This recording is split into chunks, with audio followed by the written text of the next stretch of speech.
el libro del profeta Ageo. Libro del profeta Ageo en nuestras Biblias. Libro del profeta Ageo.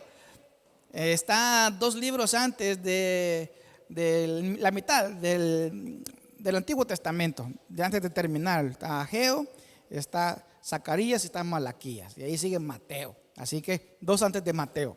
2 antes de Mateo. Ageo capítulo 1, versículos 5 y 6. Ageo capítulo 1, versículos 5 y 6. Ageo capítulo 1, versículos 5 y 6. Cuando lo tenga, me lo hace saber, por favor.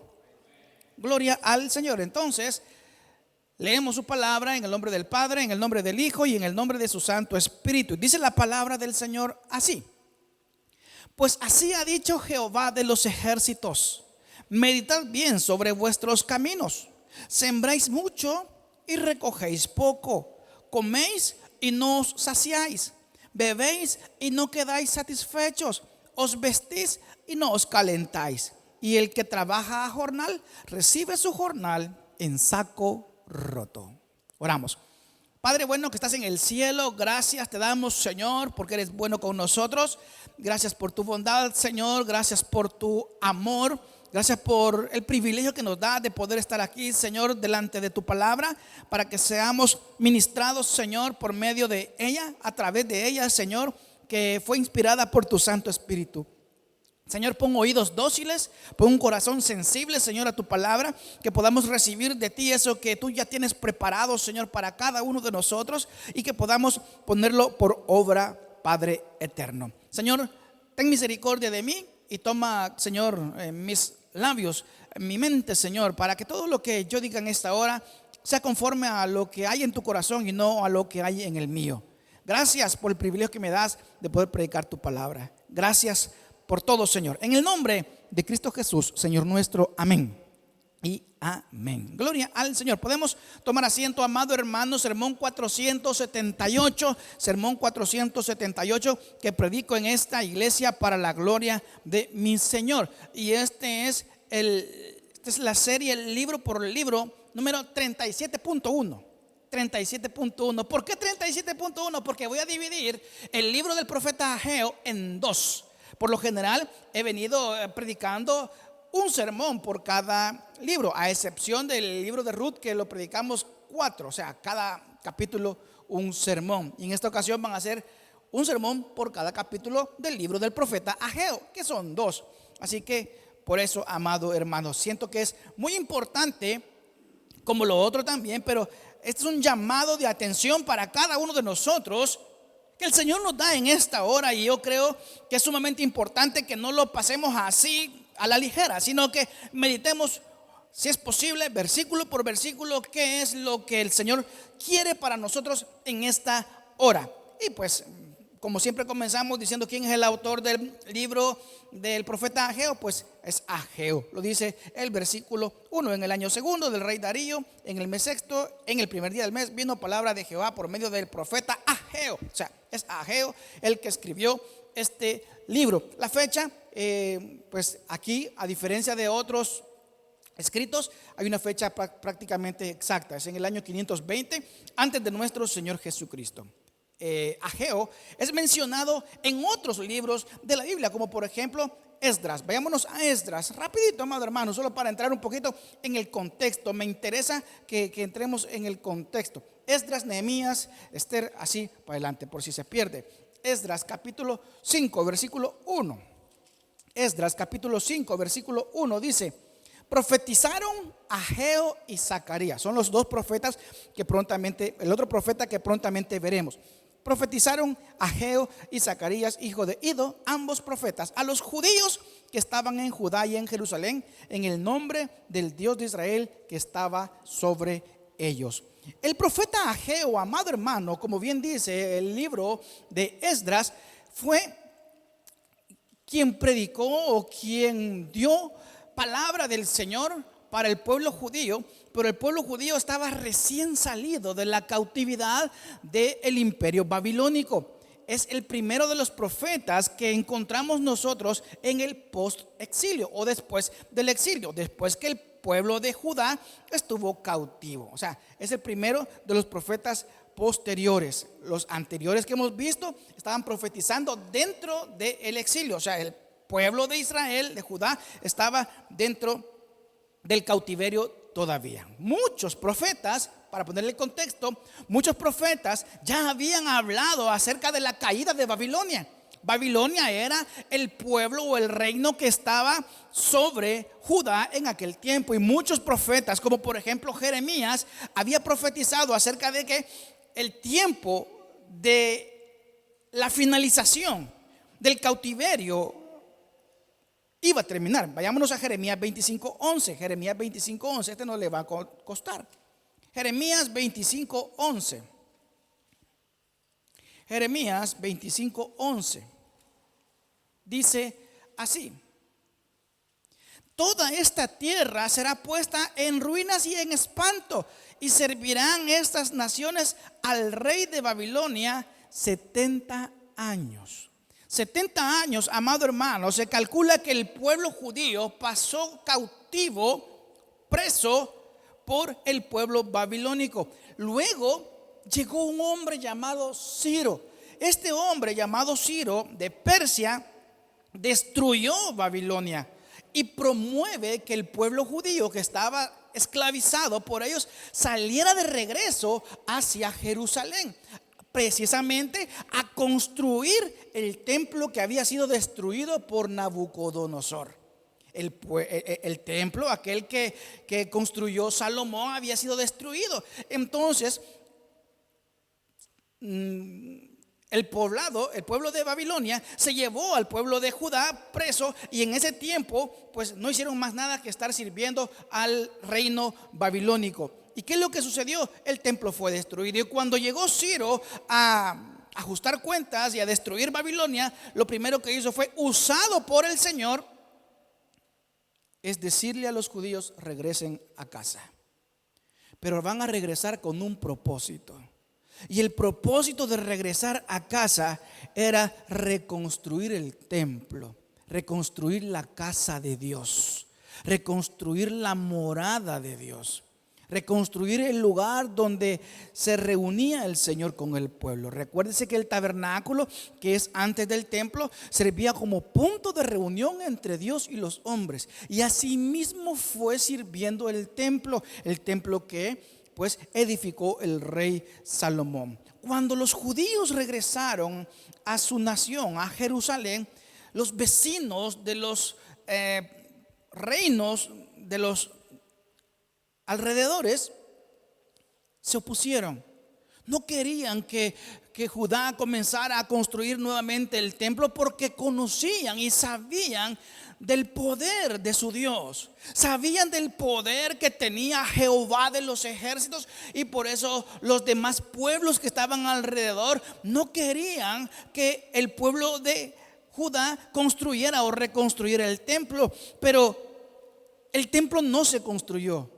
Y no fue por causa de los vecinos, no fue por causa de los enemigos, sino por el estado de ánimo en el que había entrado el pueblo judío.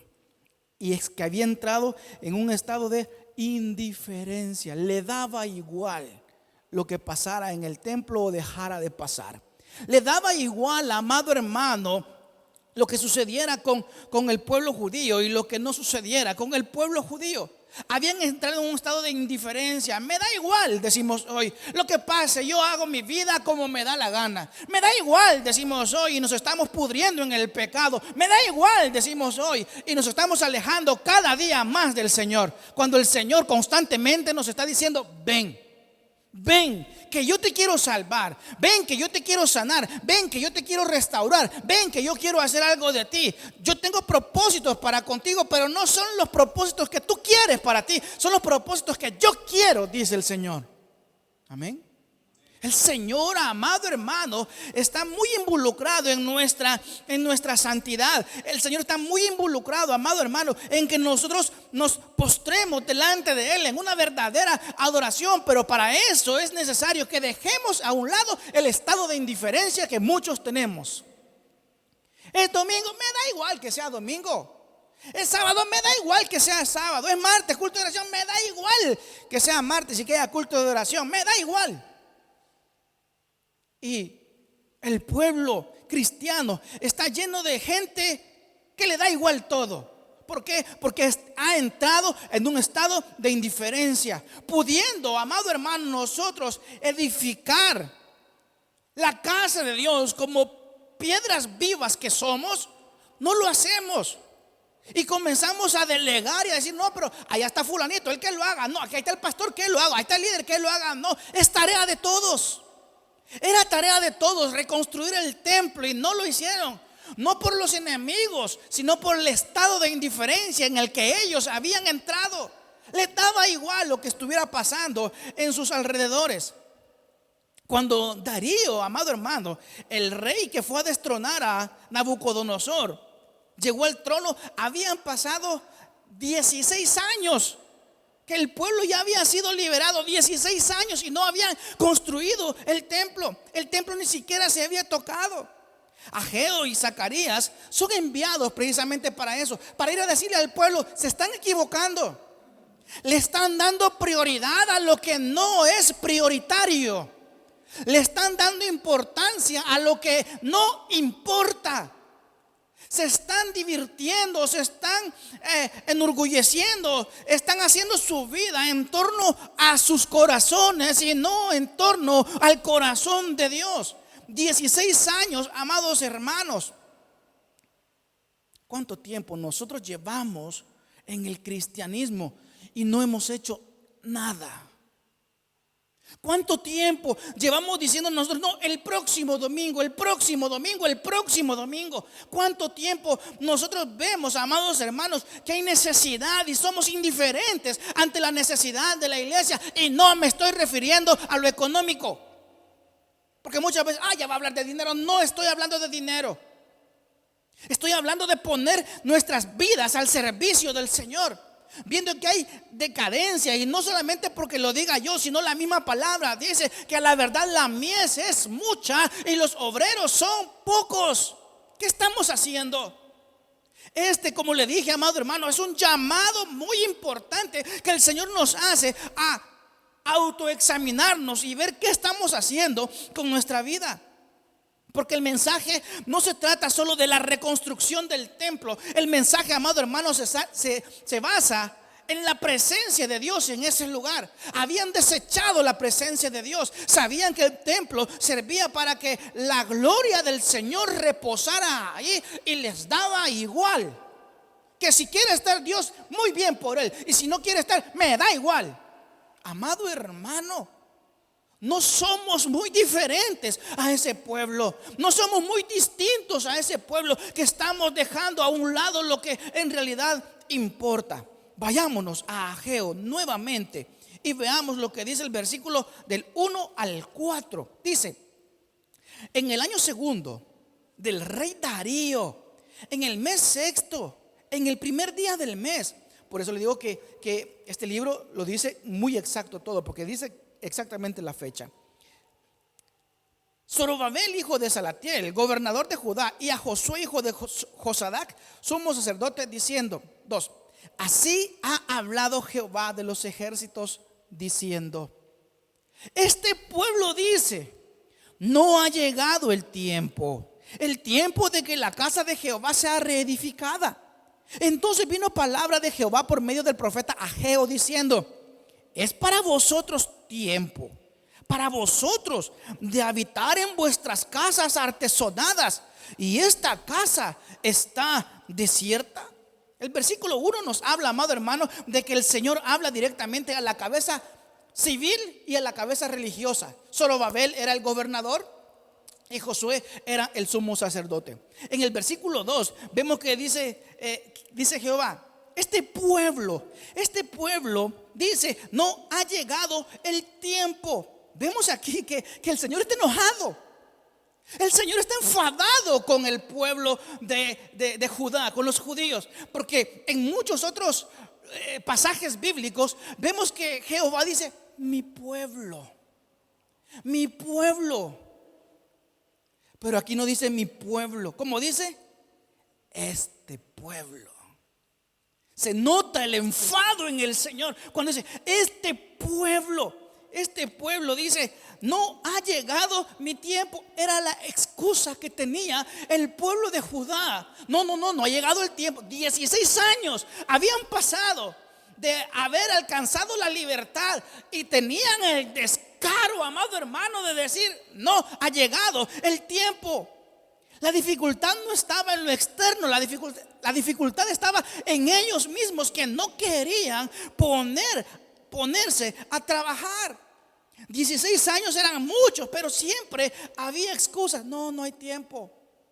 Vamos al culto de oración. No hay tiempo. Vamos al culto del sábado. No hay tiempo. Vamos al evangelismo. No hay tiempo. Vamos a orar por los hermanos. No hay tiempo. Nota, amado hermano, el porqué de la importancia de este pasaje, de este sermón, que no puede ser pasado a la ligera, sino que tiene que ser estudiado para que nosotros comprendamos el tirón de orejas que el Señor nos da a cada uno de nosotros. ¿Qué pasaría, amado hermano, si yo le digo hoy por la tarde, pues tenemos una reunión de hombres, quiero hacer una reunión con los hombres y quiero que vengamos y oremos? No tengo tiempo, porque voy a salir, porque es el día domingo y el día domingo se ha hecho para descansar, que trabaje el pobre. Yo tengo dinero. Si el trabajo es salud, que trabajen los enfermos. No, amado, no se trata de eso. Se trata, amado hermano, de darle la importancia a lo que realmente es importante: la presencia de Dios en nuestras vidas. Muchas, pero muchas son las excusas que el pueblo de Judá ponía para reconstruir el templo. Y muchas, pero muchas son las excusas que también nosotros ponemos para las cosas de Dios. No quiero hacer un censo en este momento.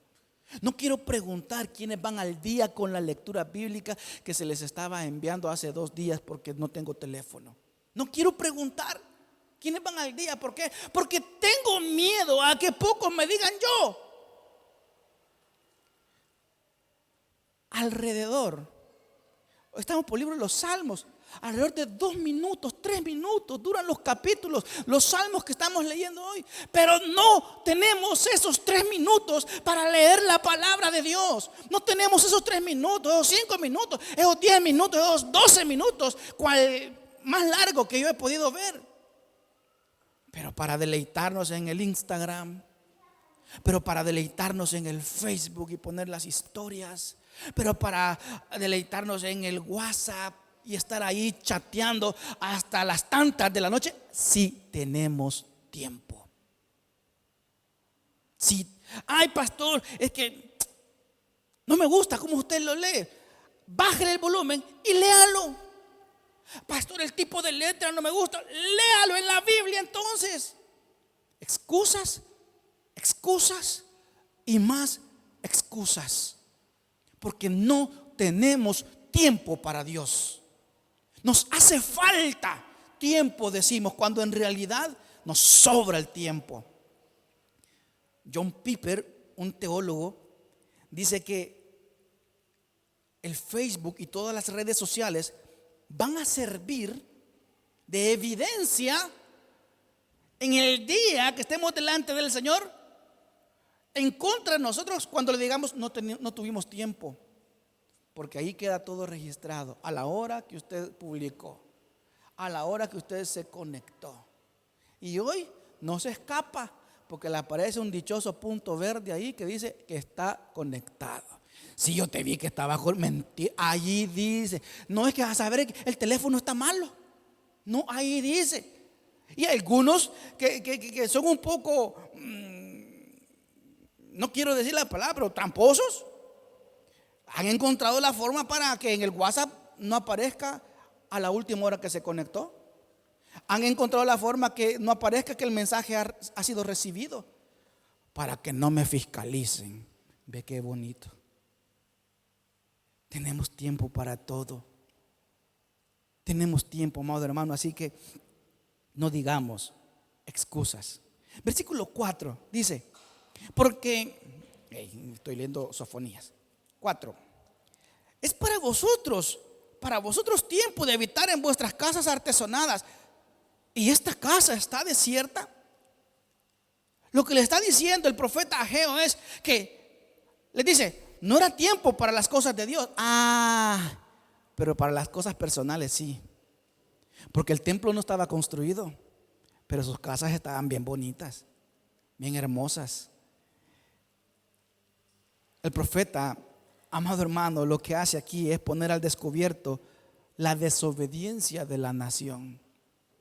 Porque uno de los mandatos que se le dio al pueblo al salir era que fueran y reconstruyeran el templo. Y no lo hicieron, así.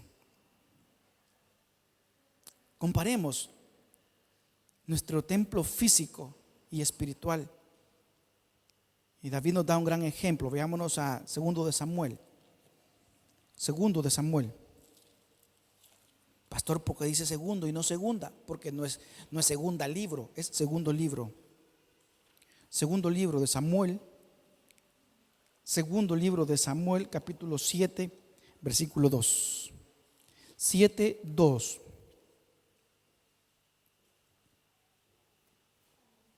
Dijo el rey al profeta Natán: mira ahora, yo habito en casa de cedro y el arca de Dios está entre cortinas. El rey David tenía un celo. Él no había ido a construir su templo. ¿Por qué? Porque el arca de Dios estaba entre cortinas. Estaba entre cortinas. Amado hermano, muchas veces nosotros dejamos a un lado lo verdaderamente importante y dejamos que la sociedad, dejamos que el mundo, dejamos que las amistades nos absorban tanto que llegamos a confiar más en la gente que confiar más en el Señor, que rendirle adoración a la gente, que rendirle adoración a Dios. Y aquí es donde el Señor les llama la atención. Volvamos a Ageo, versículos 5 y 6, capítulo 1.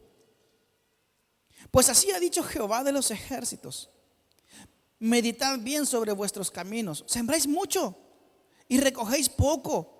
Coméis y no os saciáis. Bebéis y no os quedáis satisfechos. Os vestís y no calentáis. Y el que trabaja a jornal recibe su jornal en saco roto.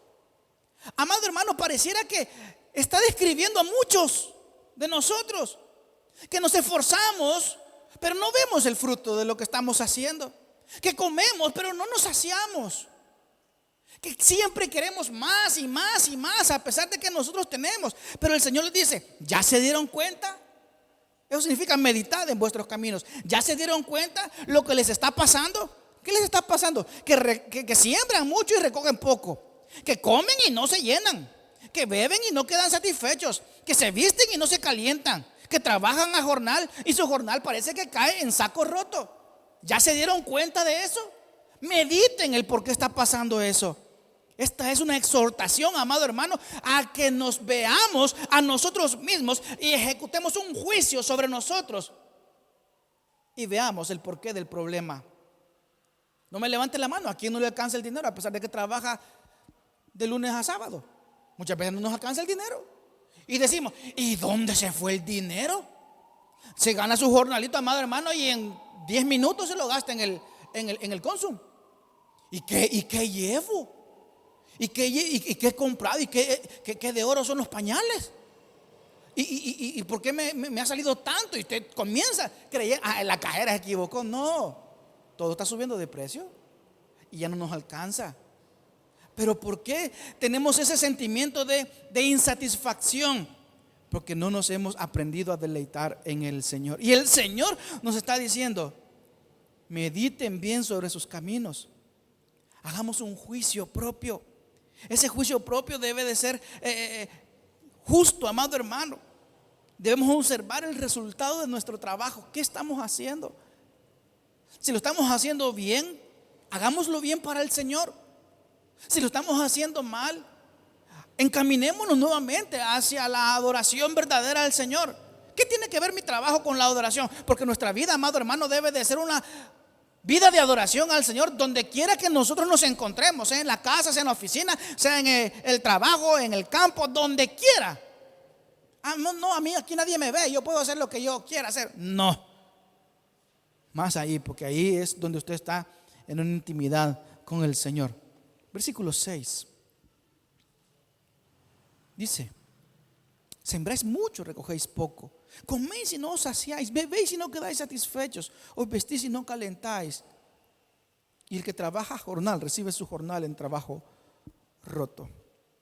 El pueblo judío, al olvidarse de Dios, amado hermano, pues se dio cuenta que todo trabajo carece de provecho.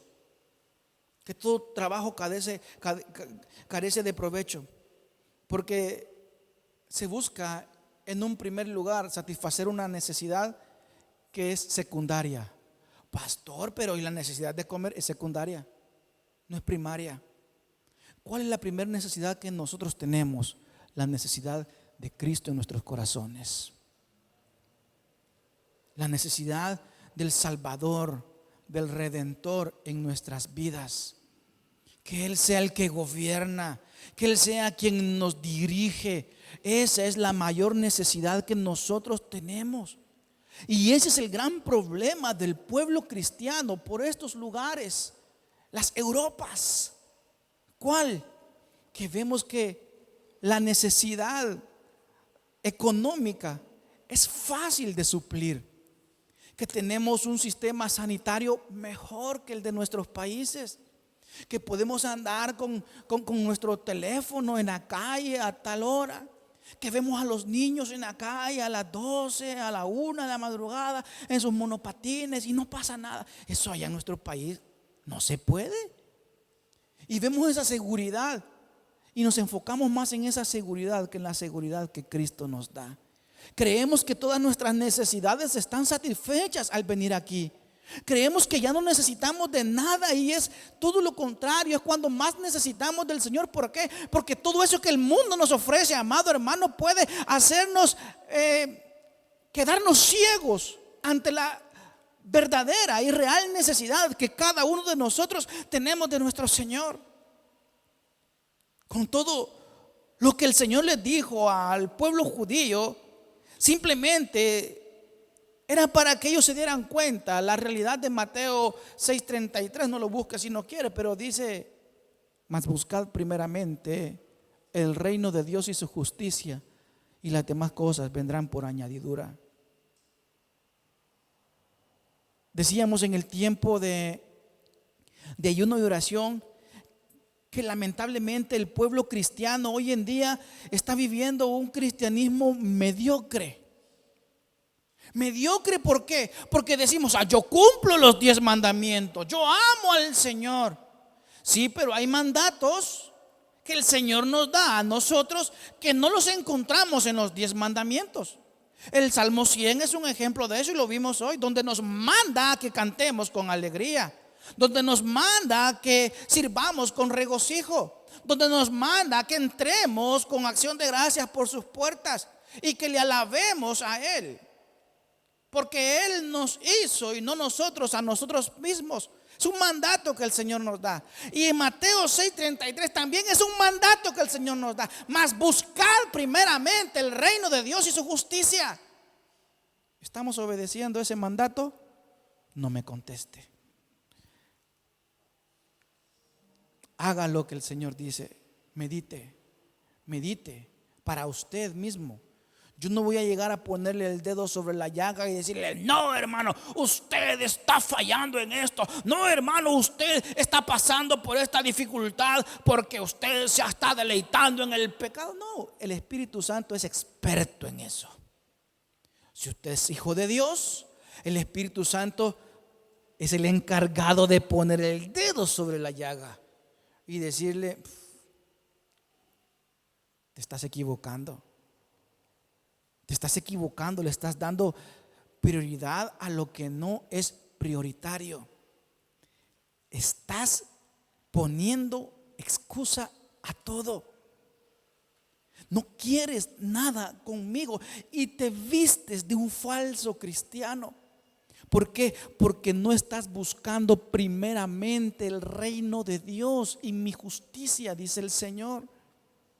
Lo demás será añadido. Si usted lee el contexto de Mateo 6:33, no habla de los zapatos Nike que quiere, de los zapatos Adidas que quiere, del iPhone 14, 15, 16 que quiere, del Xiaomi no sé qué, monopatín tal y tal que usted quiere. No trata de eso.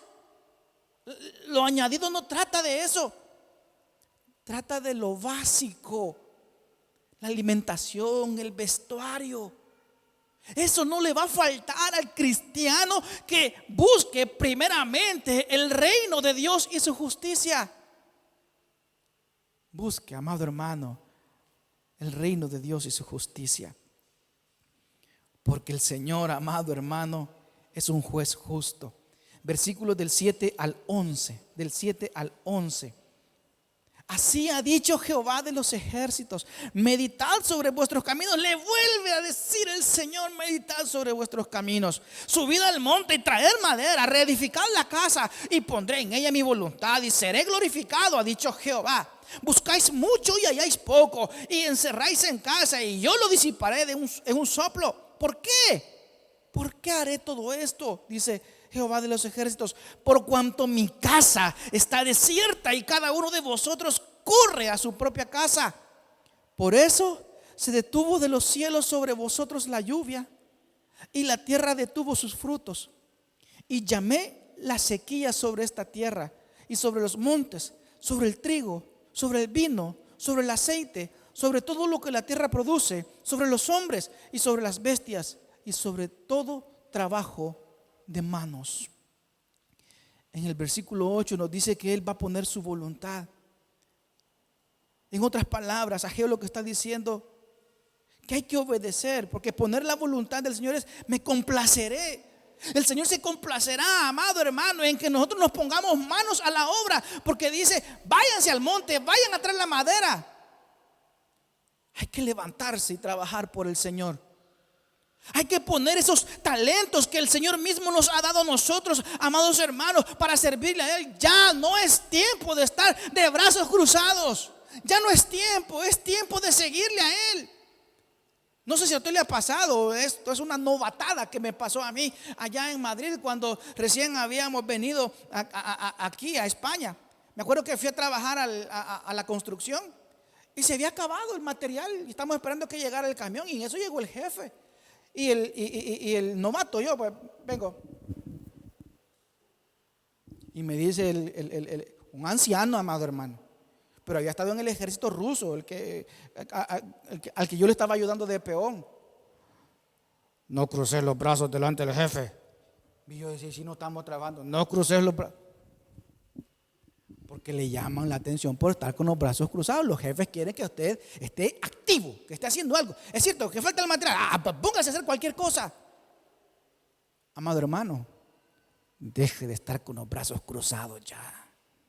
Levántese, sírvale al Señor. Usted tiene buenos talentos. El Señor se los ha dado. Por eso le digo que son buenos, porque el Señor lo que da es bueno. Manos a la obra, amados hermanos. Y cuando nosotros hagamos eso, el Señor se va a complacer, porque va a poner su voluntad, porque Dios se complace en que seamos obedientes. Dice el versículo 8 que Él será glorificado. O sea que no era construir por construir el templo, no era trabajar solo por trabajar, sino que era construir el templo para que el Señor se glorificara allí en su templo. Era llevar la gloria al único y sabio Dios. Era para darle solamente a Él la honra que solamente Él se merece. No es solamente hacer algo por hacerlo. No, es cierto, me ha caído el 20 con lo que el pastor ha dicho. Voy a servir. Es que me da lástima que tan poquito veo yo en el ministerio. No, por lástima no sirva. Por lástima no sirva. Por lástima mejor quédese sentado. No, es que me da pesar, pobrecito el pastor, él tiene que estar corriendo de un lado para otro. No tenga lástima de mí. Si va a servir, sirva porque usted está agradecido con el Señor Y si no va a servir porque no está agradecido con el Señor, no sirva. No sirva si es por lástima. No sirva solo porque lo vean. No sirva solo por llamar la atención. No sirva por cualquier cosa que no sea para darle la gloria al Señor. Si va a servir, sirva de corazón. Como dice la palabra de Dios, haciendo todo como para Dios y no para los hombres. Ay, es que yo quiero que me vean. No, no es que yo quiero que me vean. Es que yo quiero servir a mi Dios, a mi Señor, el Rey de Reyes y Señor de Señores. A Él, amado hermano, debemos de glorificar con nuestro servicio, porque para eso hemos nacido, para darle la gloria, la honra a nuestro Señor. Versículo 9 dice así: buscáis mucho y halláis poco, y encerráis en casa, y yo los disiparé en un soplo. ¿Por qué? Dice Jehová de los ejércitos. Por cuanto mi casa está desierta y cada uno de vosotros corre a su propia casa. Eran pocos los frutos en comparación con el trabajo que la gente estaba haciendo. Y Dios se encargaría de que entendieran que eso que estaba pasando era castigo de Dios. Yo lo disiparé en un soplo.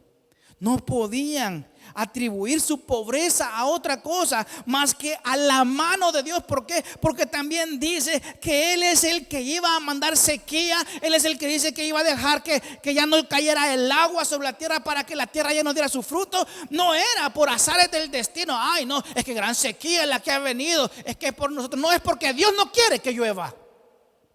Y cuando Dios, amado hermano, dice algo, se cumple. Estamos tan cansados, amados hermanos, de trabajar. Estamos tan cansados de disfrutar de nosotros, que se nos olvida que debemos disfrutar de nuestro Señor. Que se nos olvida, amados hermanos, que le debemos obediencia a nuestro Señor. ¿Por qué? Dice el Señor. ¿Por qué yo he permitido todo esto? ¿Por qué he permitido la sequía? ¿Por qué he permitido que ustedes trabajen y no se llenen? ¿Por qué yo he permitido que siembren y no cosechen? ¿Por qué yo he permitido esto? ¿Por qué? Por el descuido que tenemos a la casa de Dios. Y quiero hacer un paréntesis acá para no referirme solamente al templo físico, que en teoría también tendríamos que cuidarlo, porque es la casa de Dios, sino también al templo espiritual, que es nuestro corazón. Lo tenemos descuidado. Tenemos descuidado el templo y morada del Espíritu Santo. Por eso nos está yendo mal. Una de las leyes de Darwin dice que a toda acción hay una reacción. La reacción, amado hermano, es que nos está yendo mal. La acción es que nos hemos olvidado del templo y morada del Espíritu Santo, que somos nosotros. Ah, no, pastor, yo me cuido. Verá que me echo mis cremitas en la noche. Verá que yo salgo a correr. Verá que yo levanto pesas. Verá que yo estudio mucho para ser un hombre o una mujer culta. No, amado hermano, no se trata de eso. Se trata de cuidar nuestro interior, de cuidar nuestro corazón. Dejamos entrar basura a nuestro corazón. Lo ensuciamos. ¿Quiénes tienen mascotas, animalitos? No, los niños no cuentan con mascotas. ¿Quiénes tienen mascotas? ¿Verdad que de cierto tiempo en tiempo les limpiamos ahí donde ellos están? Si es un gatito, le limpiamos ahí su cajoncito. Si es un pajarito, le limpiamos ahí. Sea lo que sea, le mantenemos limpio. ¿Y por qué si limpiamos las cosas de los animales no vamos a limpiar nuestro corazón? Si tenemos ese cuidado de los animalitos, ¿por qué no vamos a tener cuidado del lugar de habitación del Espíritu Santo? No se trata solo del templo físico, que yo quiero también que se trate del templo físico, pero por más que yo quiera decirle, amado hermano, no descuide esta casa, este templo físico. Es más importante que cuide su corazón. Porque cuando usted tenga un corazón sano, cuando usted tenga un corazón limpio, cuando usted tenga un corazón agradecido para el Señor, lo demás viene por añadidura. Y usted se va a preocupar por las cosas de la casa de Dios físicamente. Yo creo que eso lleva como 6 meses ahí. Nadie se me ha acercado a decirme: pastor, pongamos eso. Eso es una de las cosas chiquititas. Tengo un cable pelado por ahí que cuando se acercan los niños siento yo que ya los va a dejar con el pelo así parado. Y tantas cosas que hay aquí que mejorar. Pastor, ¿qué se necesita? No, dinero. Venga, pintemos. Viene el aniversario. ¿Qué hay que hacer? Pero sé que todo eso va a llegar si primeramente combatimos la raíz de ese mal, que es un corazón sucio, un corazón sin el Espíritu Santo. Así que, amado hermano, le invito a que dejemos de preocuparnos por nuestro exterior y comencemos a preocuparnos por nuestro interior, por nuestro corazón. Versículos del 12 al 15, y con esto termino. Y oyó Zorobabel, hijo de Salatiel, y Josué, hijo de Josadac, sumo sacerdote, y todo el resto del pueblo, la voz de Jehová su Dios, y las palabras del profeta Ageo, como le había enviado Jehová su Dios, y temió el pueblo delante de Jehová. Entonces Ageo, enviado de Jehová, habló por mandato de Jehová al pueblo, diciendo: yo estoy con vosotros, dice Jehová.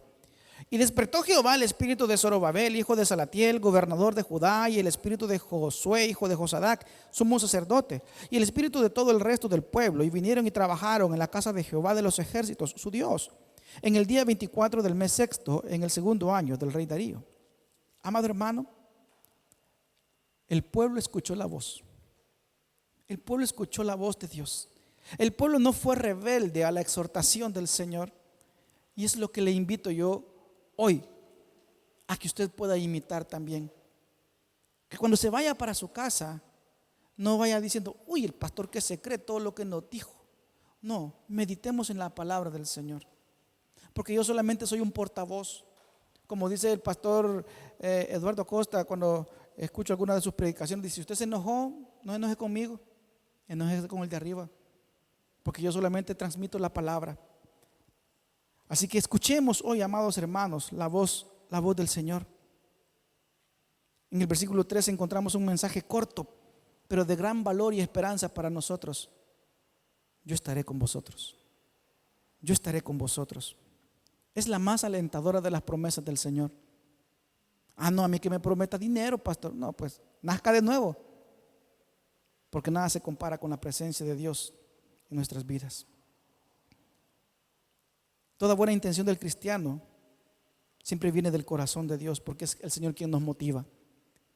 Y es mi deseo, amado hermano, en esta hora, que el Señor le motive a usted a ya no descuidar el templo del Señor, físico y espiritual. Es mi deseo, amado hermano, que usted pueda comenzar a juntar todos los materiales para hacer los cimientos del templo, porque hasta aquí en el capítulo 1 el templo no había sido comenzado a reconstruirse.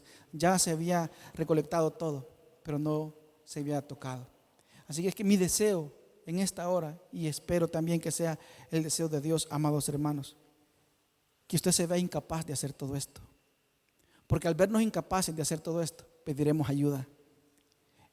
Y el único que nos puede ayudar se llama Jesucristo.